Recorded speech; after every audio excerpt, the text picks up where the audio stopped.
afternoon, Nodes, and welcome to the Bahamas Tonight, first at 6, live on ZNS Network. Well, it's being described as an enormous feat for the Bahamas and the achievement of 21st century medicine. The launch of the country's stem cell industry is not only expected to revolutionize the healthcare industry and significantly boost medical tourism, but more importantly, prevent many Bahamians from dying by the use of new technology that supplements and in many cases replaces the traditional form of medicine. Last night, Prime Minister the Right Honorable Perry Christie, joined by 3 or 4 medical doctors in his cabinet, officially launched the breakthrough industry that's expected to set the country apart from the rest of the region. Clint Watson reports. We will set a standard in the region for others to follow, demonstrating from a private, public sector, professional, public, private, that we can do these things. I believe that.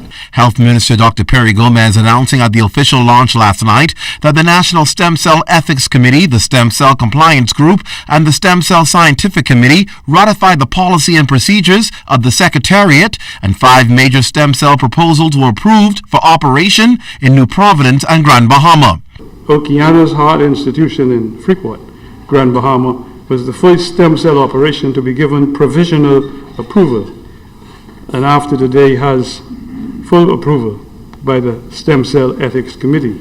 The stem cell industry is not only research and therapy, but it has ushered in a new era of quality standards, monitoring, analysis, evaluating, utilizing cutting-edge healthcare information with real-time technology.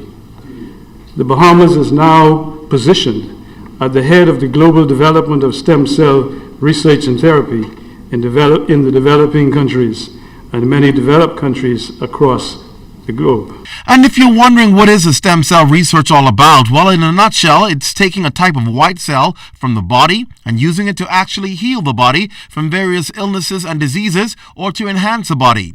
The Bahamas stands among those countries with comprehensive legislation to support the industry.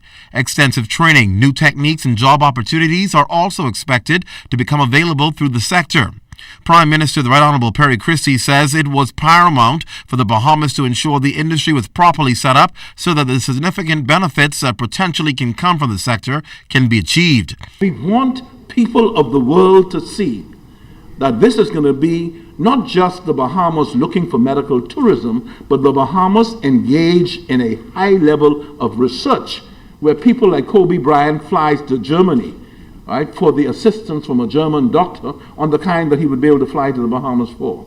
Further, he says Bahamians will now have access to revolutionary research and care. In Okeanos, the first group of patients who came through in Freeport, they're certifying almost miraculously the therapies that are being used. I'm the father of an autistic child. I don't need to be speculative as to whether or not there exists research being done to help children like Adam or young men like Adam.